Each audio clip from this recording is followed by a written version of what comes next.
Desperte, levante e não pare antes de alcançar a sua meta, que é o despertar na transcendência.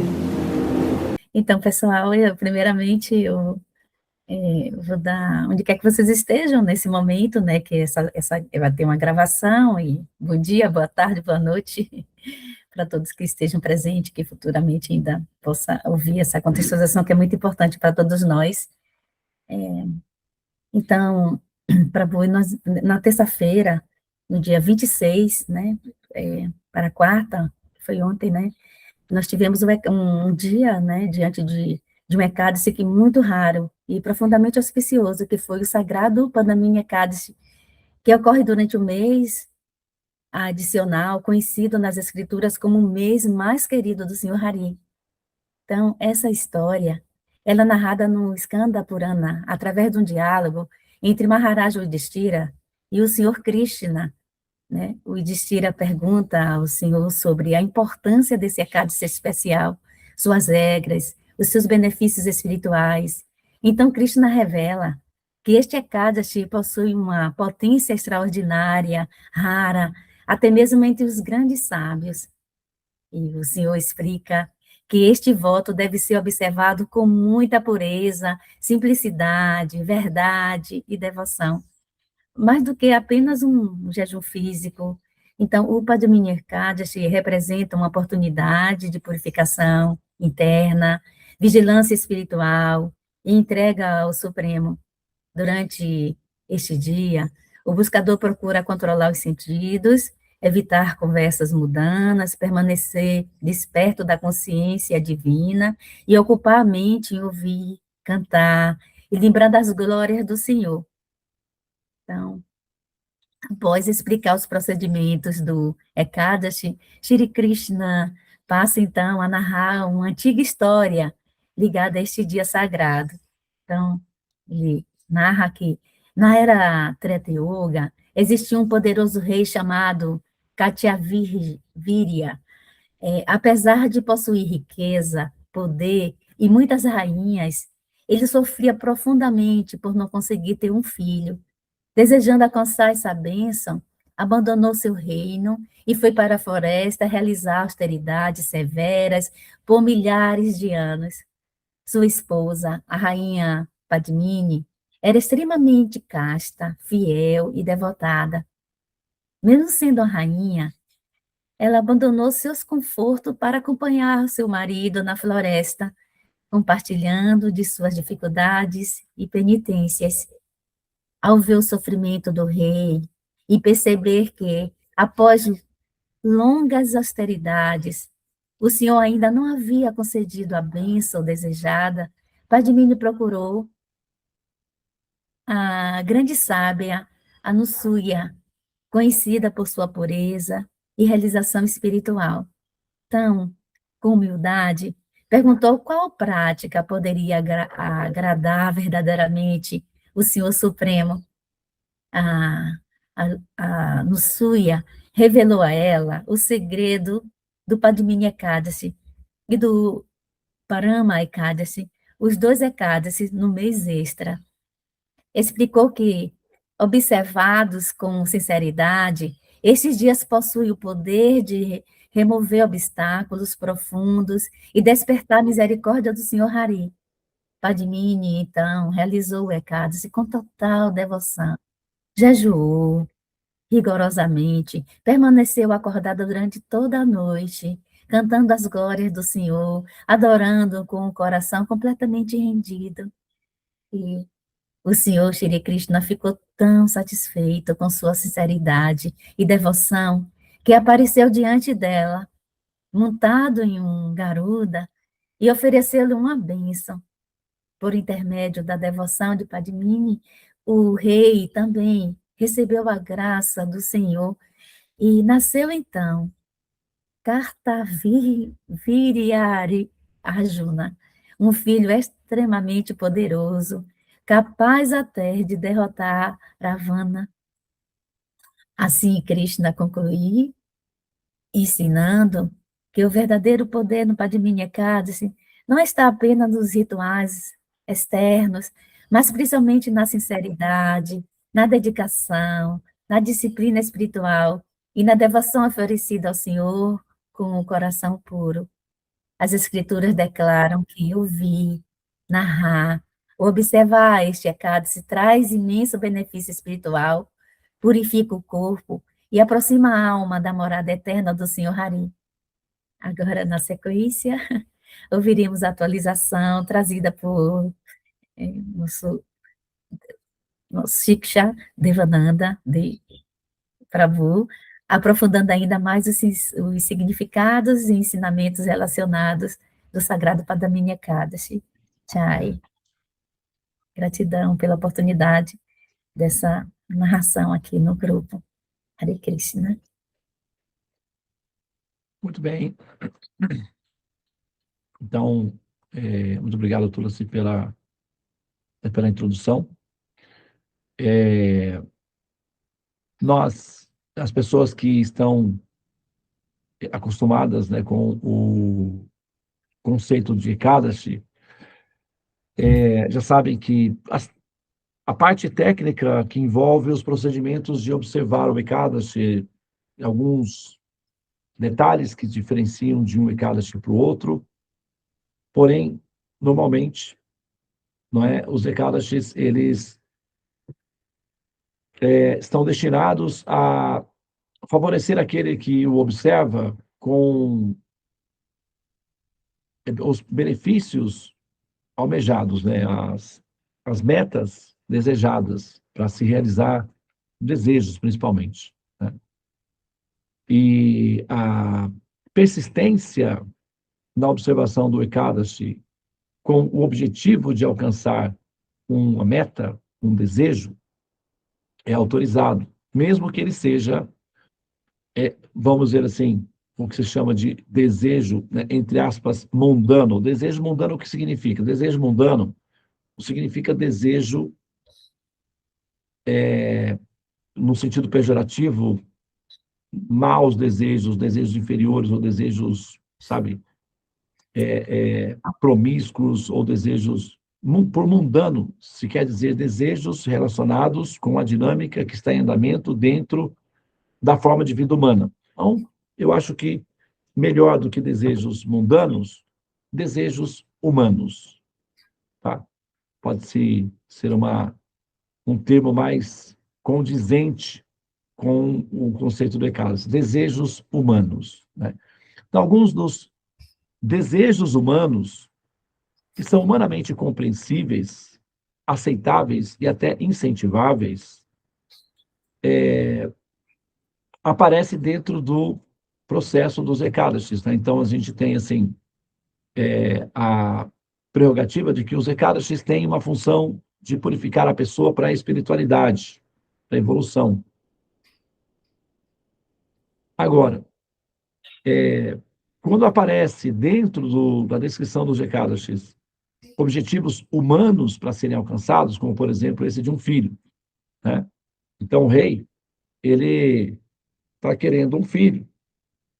E ele, então, sai em busca desse filho para austeridades, para fazer renúncias, para fazer exercícios que favoreçam, né, ao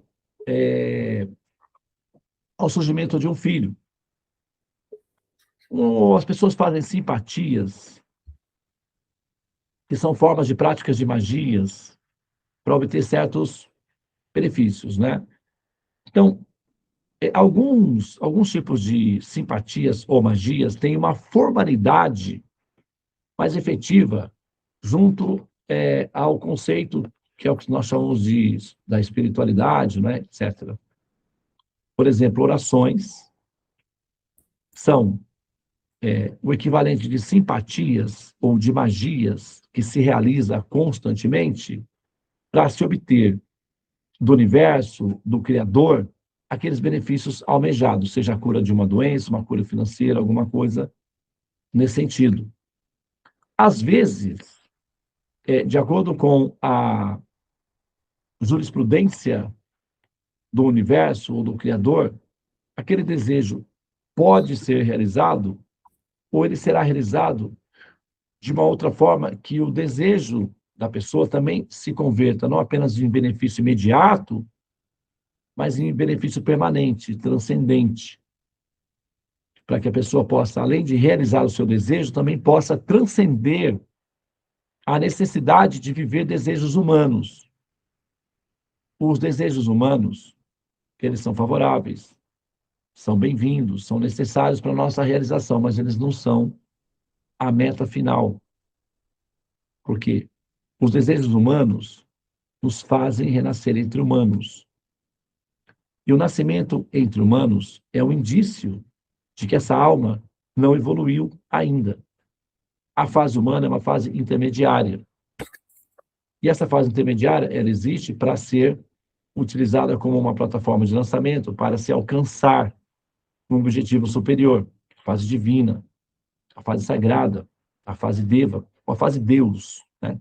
Pode-se dizer, em que a consciência integra um estilo de vida em que outras consciências ou outras almas vivem em ambientes equivalentes à qualidade de serem almas. São ambientes sagrados, divinos, transcendentes. Então, essa é a meta a ser alcançada por todas as almas. Algumas sabem disso e a maioria não sabe. Aquelas que sabem têm o dever moral de informar as demais que não sabem. E assim é que nós progredimos em grupo. Tá?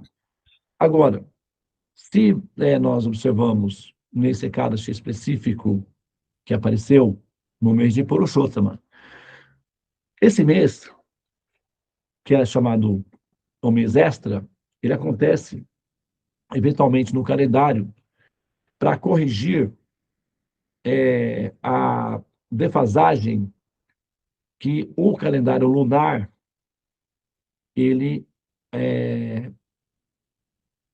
produz por conta do movimento que é o movimento de translação que a Terra faz em relação ao Sol. Então, dá uma defasagem. O calendário lunar ele é muito mais preciso que o calendário gregoriano. O calendário gregoriano é um calendário que ele... como explicar isso?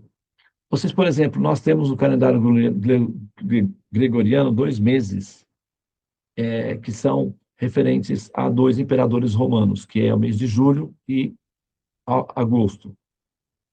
Tá? Julho se refere a Júlio César e agosto a Augusto, o imperador romano. Então, eles introduziram seus nomes dentro desse calendário e o calendário teve que ser alterado para ajustar essa exigência. E desde então, nós temos uma deficiência técnica e de onde eles tiraram? Do mês de fevereiro. Tiraram daí 2 dias. E jogaram em outros meses, com 31 dias para ajustar.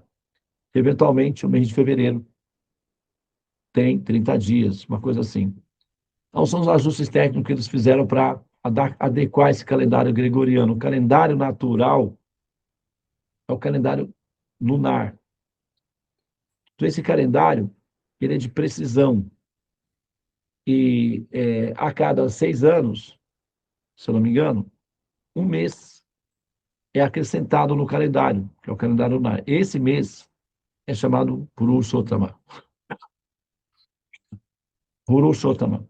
Uttama, né, que significa mais elevado. Tem um mês extra.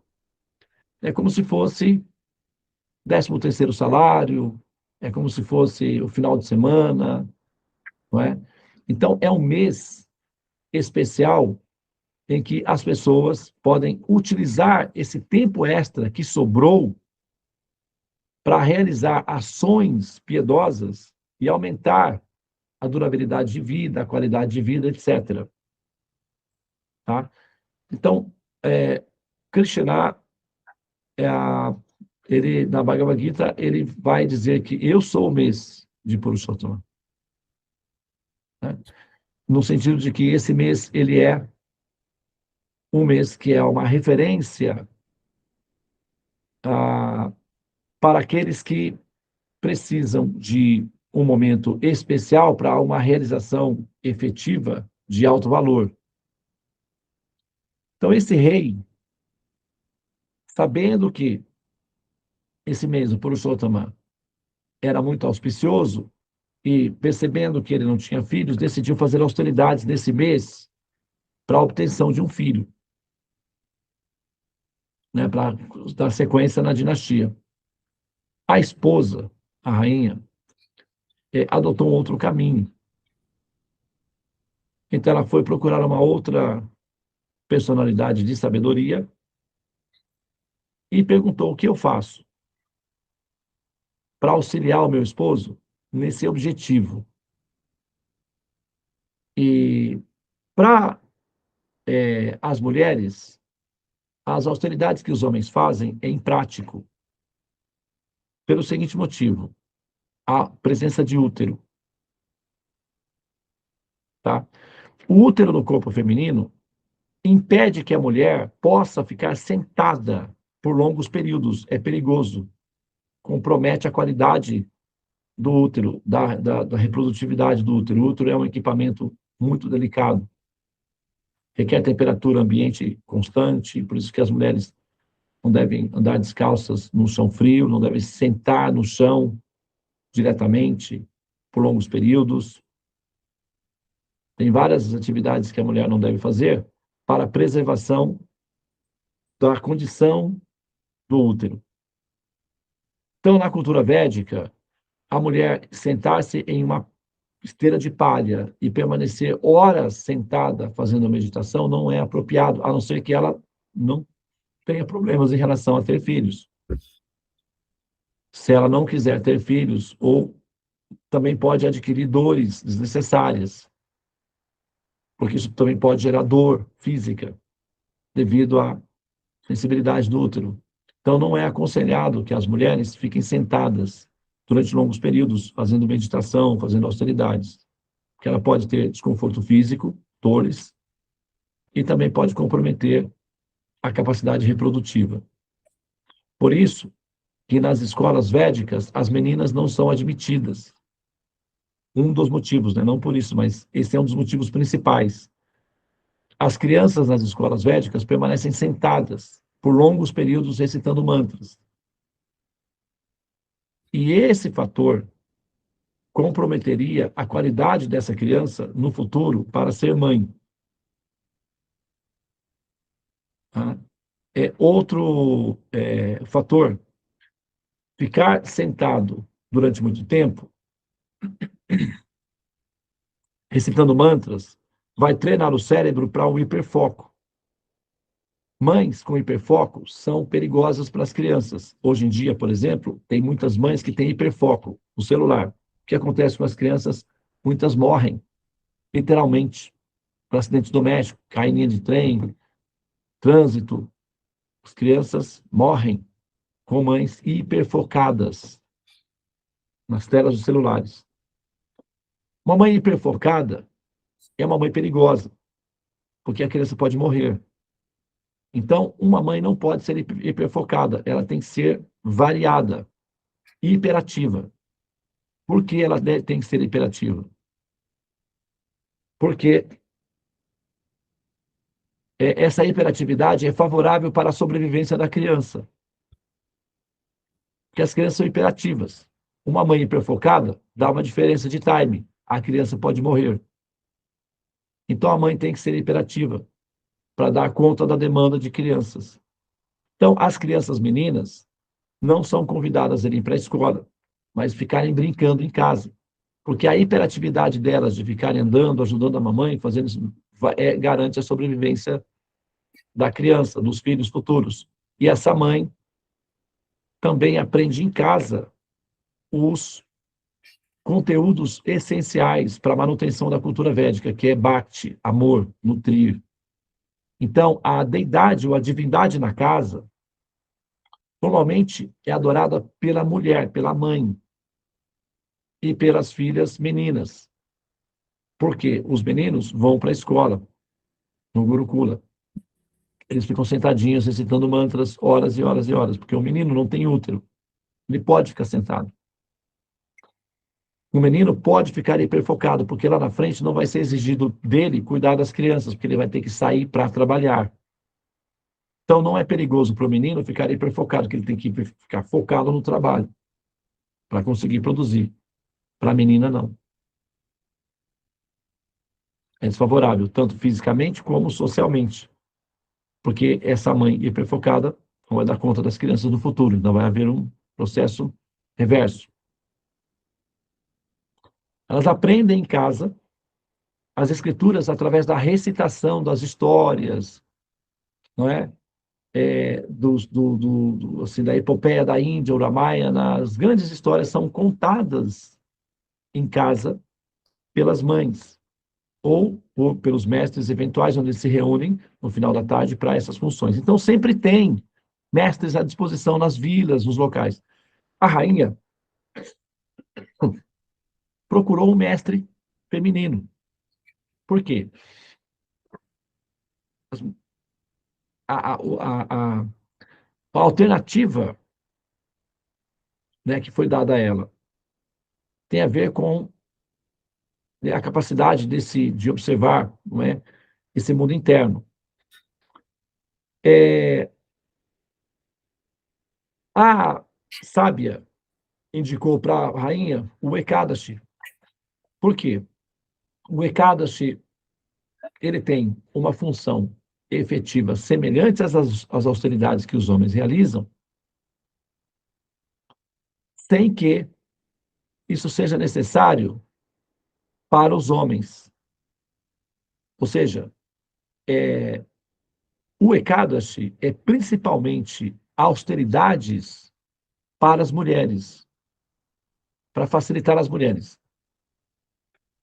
Os diferentes níveis de Ekadashi, que são austeridades realizadas, já entram na categoria dos homens, como, por exemplo, permanecer o dia todo sem comer, a noite toda acordada. Mulheres, isso é imprático para as mulheres, porque elas cozinham e amamentam. Então, você cozinhar e amamentar e passar o dia inteiro sem comer é imprático. Então, as mulheres não são convidadas a fazer esse tipo de austeridades, né? Elas são convidadas a fazer outros tipos de austeridades. Durante os dias de Ekadasi, mais importante do que fazer austeridade, como foi lido aí, é ocupar o tempo em práticas de bhakti, devoção. Como as mulheres têm, entre aspas, tempo livre, porque, em tese, elas estão em casa e elas têm algum tempo livre, então elas podem ter a ações ou realizar ações de práticas de bhakti ou práticas devocionais, que para a mulher é indicado. A prática de bhakti tem a mesma função de austeridades severas e tem a mesma realização funcional.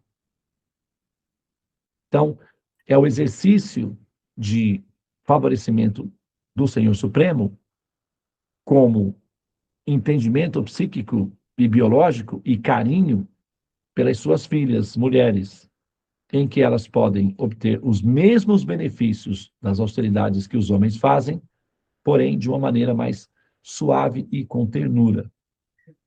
Restringindo certos tipos de alimentos, que é ótimo para a saúde feminina, somente porque as mulheres são aquelas que ficam mais perto da cozinha, elas ficam mais gordinhas, então restringir certos alimentos é bom para elas manterem a forma física e, ao mesmo tempo, alguma austeridade sempre se pode fazer. Não é que não se pode fazer nenhuma, sempre se pode fazer alguma, sempre se pode.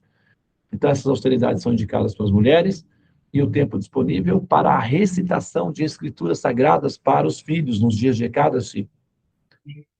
Então, as mulheres se reúnem com as crianças e contam as histórias sagradas para que as crianças, ouvindo, assimilem o conteúdo da cultura védica. E assim as mulheres são as mestres principais ou primeiras de seus filhos. Então, a cultura védica depende de que as mulheres façam essa parte introdutória. Elas são os mestres dos filhos.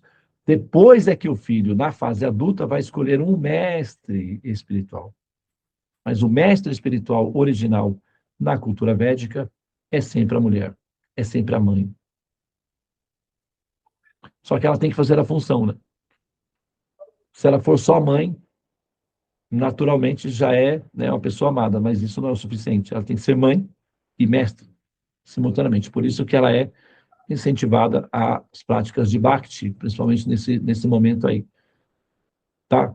Então, nós temos aí o aparecimento de um sábio feminino, Anasuya, que é, então, acessada pela rainha,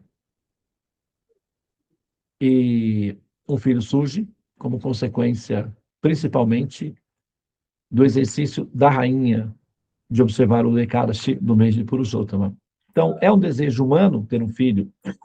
Sim, é um desejo humano. E pode, no Ekadashi, ter desejos humanos? Normalmente, inclusive, o Ekadashi tem essa função muito comum para a realização de desejos humanos.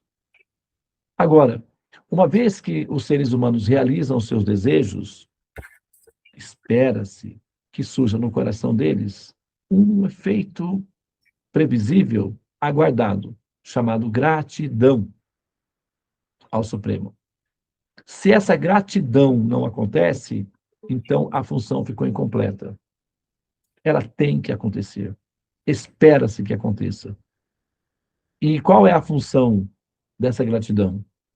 É que a pessoa vai demonstrar essa gratidão de forma prática, cooperando, nutrindo, patrocinando a cultura védica, ou seja, realizando a cultura védica, vivendo-a, ensinando-a, passando à frente. Isso é gratidão. Que é o que nós fazemos aqui na Sala dos Mantras. Nós vivemos a cultura védica, nos alimentamos dela, e para demonstrar a nossa gratidão por tudo de bom que nós recebemos como consequência disso, nós também ensinamos as demais, para que possam aprender e conviver com essa maravilha que são os ensinamentos védicos. Ok? Muito bem, então nós vamos pausar aqui, né, por hoje, e gostaríamos de agradecer a todas as pessoas presentes. Nós voltamos então a nos falar, a nos ver logo mais na Sala dos Mantras, às 19 horas, e amanhã às 6, às 5 e às 6 novamente. Então, a Sala dos Mantras é um desses efeitos da nossa gratidão, do nosso carinho e da nossa satisfação ao Senhor Supremo por Ele ter pensado gentilmente no nosso bem-estar e oferecido essa opção para a nossa evolução.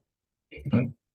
Namastê, Hare Krishna, Krishna Krishna, Hare Hare, Hare Rama, Rama Rama, Hare Hare.